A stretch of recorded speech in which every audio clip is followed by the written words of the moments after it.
አቤቱ ጌታችን ሆይ እናመሰግንሃለን።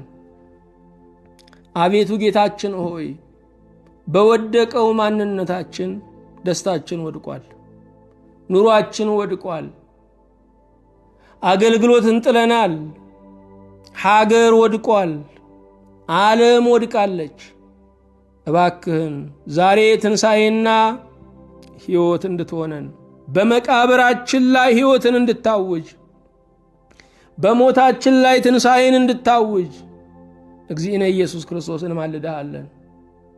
የተወደድክ ጌታ እግዚአብሔር ሆይ ብዙ ተስፋ የቆረጡ እኔ አልድንም የኔ ነገር ያበቃ ነው የሚሉ ብዙዎች ናቸው። የፈሰሰውን ደምህን ያንን ክቡር ዋጋቸውን አስበው እንደገና እንዲመለሱ፣ እንደገና እንዲሰበሰቡ፣ እንደገና ገንዘቦች መክሊቶችህ እንዲሆኑ እንጸልያለን።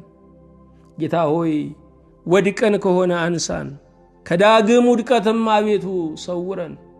ወድቀው ከሆነ አንሳቸው፣ እንደገና ከመሰናከል ለዲያብሎስ ፈተና ተላልፎ ከመሰጠት አቤቱ አድናቸው። የተወደድክ ጌታ እግዚአብሔር የወደቁ ሕፃናትን፣ የወደቁ ወጣቶችን፣ የወደቁ ጎልማሳ፣ የወደቁ ሽማግሌዎችን አቤቱ አንሳልን። ለካህናት ሞገስን ጨምርልን። አገልጋዮችን አቤቱ አበርታልን። ልባቸውን፣ ጆሮአቸውን፣ ዓይናቸውን ሰፊ አድርግልን።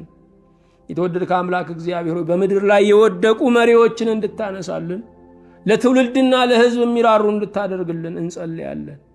ሁሉን የምትችል አምላካችን እግዚአብሔር ሆይ ጉልበታችን ለተንበረከከበት ክፉ ነገር ሁሉ ዛሬ ስርየት እንድታደርግልን፣ ከአምልኮ ባዕድ ከገንዘብ ፍቅር ነፃ እንድታወጣን፣ የወንድም ፍቅር የእህት ፍቅር ይበልጣል ማለትን እንድታለማምደን እንጸልያለን። ስለረዳህን ስለሰጠህን ጊዜ ክብር ምስጋና ለአንተ ይሁን። ይህንን የሰሙ ሁሉ ጓዳቸው፣ ዘመናቸው፣ ኑሯቸው፣ ትዳራቸው፣ ውጥናቸው፣ የቀረው ዘመናቸው ሁሉ የተባረከ በቤትህ የሚያልቅ ይሁን። በጌታችን በኢየሱስ ክርስቶስ በእርሱ ያለ ክብር ጽን ለአንተ ይገባሃል።